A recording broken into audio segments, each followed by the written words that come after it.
Iran had a naval base that was literally indispensable for the regime's survival, and Trump vaporized it in a second. One of the island platforms used for logistical support, observation, aviation, and sustaining operations in the Persian Gulf. This Kish base served as a link between civilian infrastructure, the airport, the port, and military assets spread along the coast. It was precisely there that the new United States offensive hit a sensitive spot on the night of July 13 to 14, 2026. Iranian authorities and media reported explosions on the island, a fire in the port area, and the detonation of a projectile near the water and power complex. The company in charge reported technical damage and warned that scheduled outages would be inevitable. At the same time, the United States Central Command confirmed a 5-hour mission against military structures. Trump did not choose southern Iran by chance. It's a blockade against Iran. In other words, anyone who does business with them won't be able to pass. Everyone else will be able to pass, okay? So it's a blockade, a very strong blockade. The blockade was more effective than attacking them, but I think the combination is what works. Do you think an agreement is possible? Will they go back to negotiating? Yes, I think an agreement is possible, sir. He is dismantling, point by point, the network used by Tehran to threaten ships, close routes, and try to turn the Strait of Hormuz into an instrument of blackmail. Kish is close to the Gulf routes and has an airport, a port, power generation, and infrastructure capable of supporting military movements. Its value is not in being Iran's largest naval base. This post belongs to the Bandar Abbas complex, but its function is to serve as an island outpost for surveillance and logistics. The attack near the plant hit exactly that facility.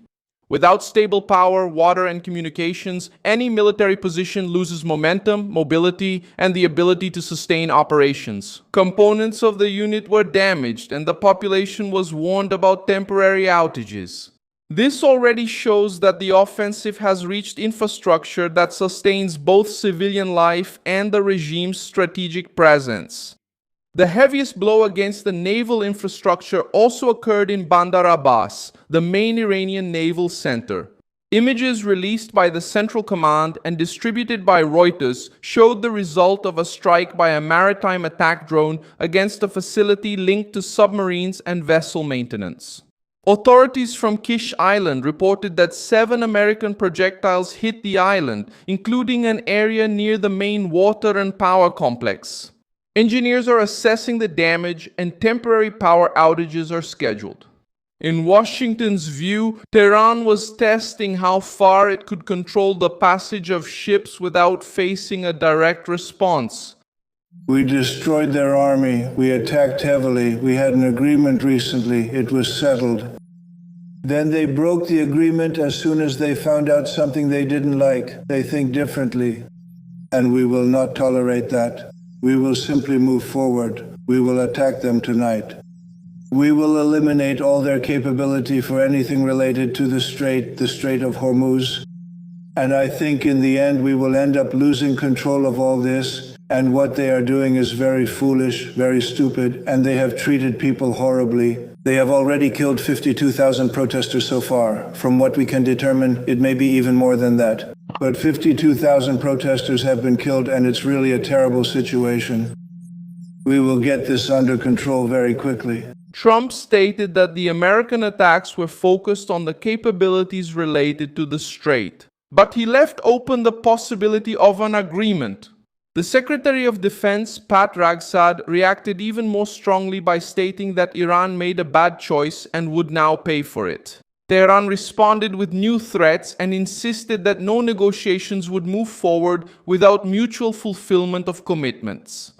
The more Tehran targets bases, airports, defense systems, and ships linked to Gulf nations, the more those nations depend on the military protection of the United States. The regional environment has become more hostile to Tehran. You just told Congress That we are back at war. How long do you expect this to take? And what would be the legal basis originated from a guerra avanza rápido? We demolished their army and hit them hard. We had an agreement yesterday or the day before. Everything was done, but they broke it immediately when they found something in the agreement they didn't like. They think differently, and we won't tolerate that. We'll move forward. We're going to attack them tonight. We're eliminating all their capability related to the Strait of Hormuz. I think in the end, we're going to end up losing control of all this. And what they're doing is very foolish, very stupid, and they've treated people horribly. They've already killed 52,000 protesters so far as we can determine. It could be more than that, but 52,000 protesters have been killed, and it's really a terrible situation. But we're going to get the situation under control. Their attempts at intimidation have increased the number of opponents. Iran's proxy in Yemen has also entered a new period of turmoil. Saudi Arabia attacked Sana'a airport to prevent the arrival of an Iranian plane that would transport a delegation linked to the Houthis.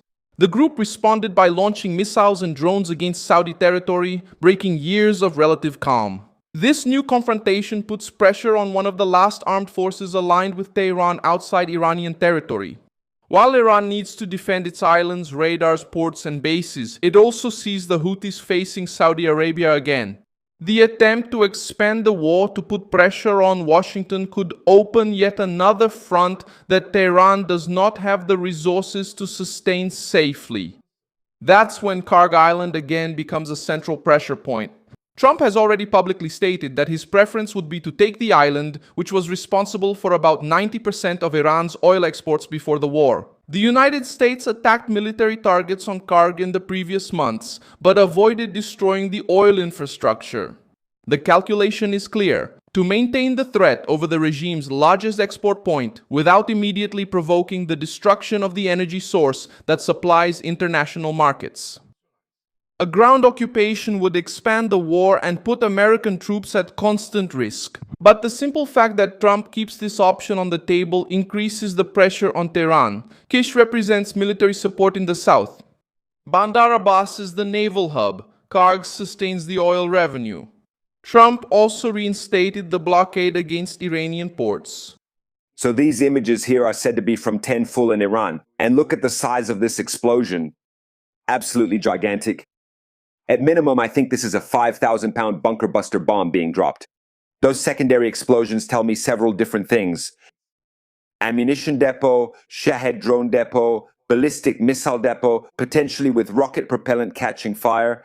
An insane explosion that can basically be seen from hundreds of kilometers away, rocking the depots. Iranian Revolutionary Guard missile depots.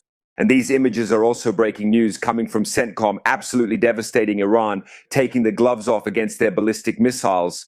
Remember, it's a huge country, 2.5 times the size of Texas, so it's going to take time to devastate Iran. So this here looks like rocket propellant catching fire. You can see these secondary plumes of explosions igniting, basically shaking the entire country of Iran, bunker busting bombs going in and hitting.